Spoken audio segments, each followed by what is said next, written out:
नमस्कार. आज आपण 27 व 28 या दोन्ही श्लोकांचा एकत्र अर्थ जाणून घेणार आहोत. कर्मयोग आणि सांख्ययोग या दोन्ही साधनांनी परमात्म्याची प्राप्ती करून घेतलेल्या महापुरुषांची लक्षणे सांगितली गेली. या दोन्ही प्रकारच्या साधकांनी वैराग्यपूर्वक मन व इंद्रिये यांना स्वाधीन करून घेऊन ध्यानयोगाचे साधन करणे उपयोगी आहे. म्हणून आता संक्षिप्तपणे भगवंत फलासह ध्यानयोगाचे वर्णन करीत आहेत. श्लोक 27. स्पर्शान् कृत्वा बहिर्बाह्यांश्चक्षुश्चैवान्तरे भ्रुवोः प्राणापानौ समौ कृत्वा नासाभ्यन्तरचारिणौ. श्लोक 28. यतेन्द्रियमनो बुद्धिर्मुनिर्मोक्षपरायणः विगतेच्छा भयक्रोधो यः सदा मुक्त एव सः. श्लोकांचे अर्थ.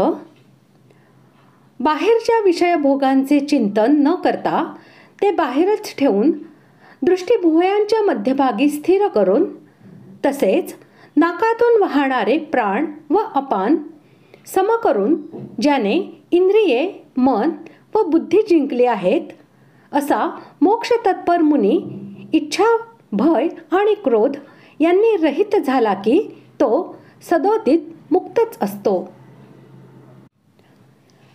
बाह्य विषयांच्या बरोबर जीवाचा संबंध अनादी कालापासून चालत आलेला आहे आणि जीवाच्या अंतःकरणामध्ये त्यांच्या असंख्य प्रतिमा भरलेल्या असतात. विषयामध्ये सुखबुद्धी व रमणीय बुद्धी असल्याने मनुष्य सतत विषय चिंतन करीत राहतो. पूर्वसंचित संस्कार वारंवार जागे होऊन त्याच्या मनात आसक्ती आणि कामना यांची आग भडकावीत असतात. म्हणून कोणत्याही वेळी त्याचे चित्त शांत होऊ शकत नाही. इतकेच काय, तो जेव्हा कधी वरवर विषयांचा त्याग करून एकांतात ध्यान करण्यास बसतो त्यावेळीही विषयांचे संस्कार त्याची पाठ सोडत नाहीत. म्हणून तो परमात्म्याचे ध्यान करू शकत नाही. निरंतर होणारे विषयांचे चिंतन हेच याचे मुख्य कारण होय.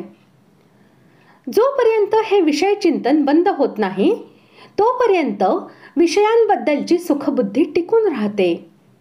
म्हणून येथे भगवंत म्हणत आहेत की विवेक व वैराग्य यांच्या बळावर संपूर्ण बाह्य विषयांना क्षणभंगूर, अनित्य, दुःखमय आणि दुःखांचे कारण समजून त्यांचे संस्कार म्हणून मनात असलेल्या सर्व प्रतिमा अंतःकरणातून काढून टाकल्या पाहिजेत. त्यांची स्मृती पूर्णपणे नष्ट केली पाहिजे. तेव्हाच चित्त सुस्थिर आणि प्रशांत होईल.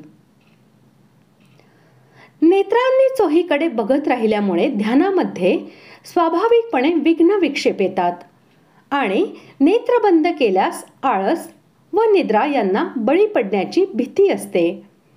म्हणून नेत्रांची दृष्टी भ्रुकुटीच्या मध्यभागी स्थिर करण्यास सांगितले आहे. याशिवाय योगशास्त्रासंबंधीचे कारणही आहे. भ्रुकुटीच्या मध्यभागी द्विदल आज्ञाचक्र आहे असे म्हणतात. त्याच्या जवळच सप्तकोश आहेत. त्यातील अंतिम कोशाचे नाव उन्मनी असे आहे. तेथे पोचल्यावर जीवाची पुनरावृत्ती होत नाही. म्हणून योगी लोक आज्ञाचक्रामध्ये दृष्टी स्थिर करतात. येथे प्राण आणि अपान या वायूंची गती सम करण्यास सांगितली आहे. त्यांची गती रोखण्यास सांगितले नाही. म्हणून नासाभ्यंतरचारिणो हे विशेषण दिले आहे. प्राण आणि अपान यांची स्वाभाविक गती विषम असते. प्राण आणि अपान यांना सम करण्यासाठी प्रथम डाव्या नासिकेतून अपानवायू आत घेऊन प्राणवायू उजव्या नासिकेतून बाहेर काढला पाहिजे. नंतर अपानवायू उजव्या नासिकेतून आत घेऊन प्राणवायू डाव्या नासिकेतून बाहेर काढला पाहिजे. अशा प्रकारे प्राण आणि अपान यांना सम करण्याचा अभ्यास करतेवेळी परमात्म्याच्या नावाचा जप करीत राहिले पाहिजे. आणि वायू बाहेर सोडताना व आत घेताना अगदी समान वेळ लागला पाहिजे. अशा प्रकारे त्यांची गती समान व सूक्ष्म करीत राहिले पाहिजे. असा सतत अभ्यास करता करता जेव्हा दोन्हींची गती सम, शांत व सूक्ष्म होईल आणि नासिकेच्या बाहेर व आत कंठादी प्रदेशात त्यांचा स्पर्श सुद्धा जाणवणार नाही, तेव्हा प्राण आणि अपान हे सम व सूक्ष्म झाले आहेत असे समजावे. इंद्रिये ही जेव्हा पाहिजे तेव्हा पाहिजे त्या विषयामध्ये जातात, तेव्हा मन नेहमी चंचल असते व ते आपली सवय सोडू इच्छित नाही आणि बुद्धी एखाद्या परमनिश्चयावर अढळ राहत नाही. या स्थितीत मन स्वतंत्र व उच्छृंखल होते. विवेक आणि वैराग्यपूर्ण अभ्यासाने त्यांना सुशृंखल, आज्ञाधारक आणि अंतर्मुख किंवा भगवन्निष्ठ बनविणे म्हणजेच त्यांना जिंकणे होय. असे केल्यावर इंद्रिये स्वच्छंदपणे विषयांमध्ये न रमता आपल्या इच्छेप्रमाणे आपण जेथे सांगू तेथेच थांबतील. मन आमच्या इच्छेनुसार एकाग्र होईल आणि बुद्धी एका इष्टनिश्चयावर अचल व अढळ राहू शकेल. इंद्रियांवर विजय मिळवल्यावर प्रत्याहार म्हणजे इंद्रिय वृत्तींचे संयमित होणे, मन ताब्यात घेतल्यावर धारणा आणि बुद्धी आपल्या अधीन केल्यावर ध्यान हे सहजपणे होते असे मानले जाते आणि ते योग्यच होय. म्हणून ध्यान योगामध्ये हे तिन्ही वश करणे फारच आवश्यक आहे. ज्याला परमात्म्याची प्राप्ती, परमगती, परमपदाची प्राप्ती किंवा मुक्ती असे म्हणतात, त्याचेच नाव मोक्ष होय. ही अवस्था मन व वाणी यांच्या पलीकडील आहे. या स्थितीमध्ये मनुष्य सर्व कर्मबंधनातून पूर्णपणे कायमचा सुटून अनंत आणि अद्वितीय परमकल्याण स्वरूप व परमानंद स्वरूप होतो, इतकेच सांगता येते. या मोक्षासाठी किंवा परमात्म्याच्या प्राप्तीसाठी ज्या मनुष्याने आपली इंद्रिये, मन व बुद्धी यांना सर्व प्रकारे तन्मय केले आहे, जो नित्य निरंतर परमात्म्याच्या प्राप्तीच्या प्रयत्नास लागला आहे, ज्याचा एकमात्र उद्देश केवळ परमात्म्यालाच प्राप्त करून घेणे हा आहे आणि जो परमात्म्याशिवाय कोणतीही वस्तू प्राप्त करून घेण्यास योग्य मानत नाही, तोच मोक्षपरायण होय. जो मननशील असतो त्याला मुनी म्हणतात. ध्यानकालाप्रमाणे व्यवहार काळीही परमात्म्याच्या सर्व व्यापकतेचा दृढ निश्चय असल्यामुळे जो पुरुष सदा परमात्म्याचेच मनन करीत असतो तोच मुनी होय.